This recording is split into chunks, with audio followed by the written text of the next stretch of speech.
그리고 지금 상당히 퍼펙트 스톰이라 불릴 만큼 우리 지금 청문회에 몰두하고 있지만 이 5월 10일부터 다시 새롭게 시작할 정부는 지금 국내외 여러 어려운 상황을 한꺼번에 다 물려받고 있지 않습니까? 특히 이제 국가신용등급 평가도 어떻게 될지 모르지만 이 잠재 성장률 자체가 심각하게 하락하고 있고 국가 부채가 엄청나게 급증하고 있어서 자기 정부가 운신할 폭이 매우 좁습니다. 우리가 넓혀놓았던 무역 영토가 다시 새로운 CPTPP라는 무역 협정에서 우리가 만약 고립되고 소외된다면은 그 무역 영토를 고스란히 뺏길 그런 심각한 사안에 있는데 여기 대해서 총리 후보자가 과연 그걸 감당할 능력이 있는지 그걸 좀 여쭤보고 싶습니다.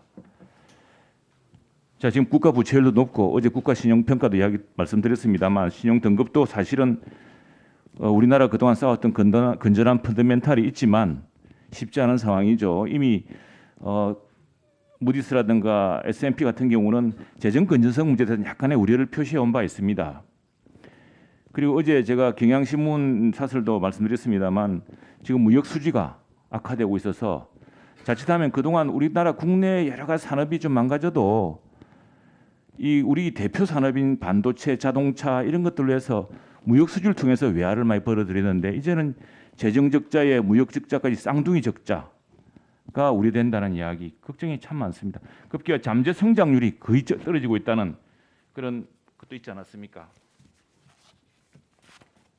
자, 알겠습니다. 제로 성장 위기 있습니다. 자, 총리 후보자님은 만일 총리로 인준 받으신다면은 이런 경제 성장률 위기, 제로 성장 위기, 그리고 쌍둥이 적자 문제, 그리고 국제 통상 환경, 국내 대외 환경에서 국내 자칫 대한민국이 고립되고 뒤처질 수 있는 이런 문제를 어떻게 극복하시겠습니까? 단기적으로는 우선 재정이나 통화 정책인 매크로 정책을 통해서 단기적인 성장은 관리해야 된다 이렇게 봅니다. 그러나 장기적으로 우리나라는 지금 구조적인 문제가 너무 많습니다. 양극화라든지 또는 불평등이라든지 또는 여러 가지의 그 갈등 구조에서 오는 국가 생산성의 저하, 또 저출산 문제, 또 재정의 어떤 건전성의 확보 문제, 이런 것들이 엄청나게 지금 구조적인 문제가 많기 때문에 단기적으로 우리의 성장을 유지하기 위한 그러한 매크로 안정 정책을 하면서 동시에 이런 구조적인 문제를 해결하기 위한 구조 정책에 정말 온 국민이, 언론이, 학계가, 정부가, 정치권이 정말 힘을 합쳐서 이 문제를 해결해야 된다 이렇게 봅니다. 그러나 그 구조적인 문제 그 어디 하나도 쉬운 일이 없습니다. 벌써 오랜 동안에 걸쳐서 거기에 일종의 기득권 같은 것들이 형성이 되어 있기 때문에 다 모두가 조금씩을 그러한 그 기득권을 내놓고 중장기적으로 국가가 다시 한번 이런 그 일종의 그 성장에 대한 하나의 그런 그 동력 이런 거를 회복할 수 있도록 그렇게 노력해야 된다 이렇게 봅니다.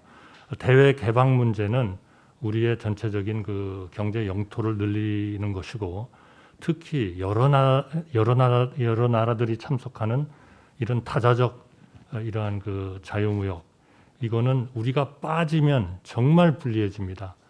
CPTPP도 여기에 한국이 빠지면 제일 득을 보는 것은 아마 일본일 겁니다. 이런 것들을 감안해서 우리도 그런데 적극적으로 어려운 부분에 대한 배려를 해가면서 참여함으로써 세계 속에서 우리가 성장하는 그러한 하나의 동력을 유지해야 된다 이렇게 생각합니다.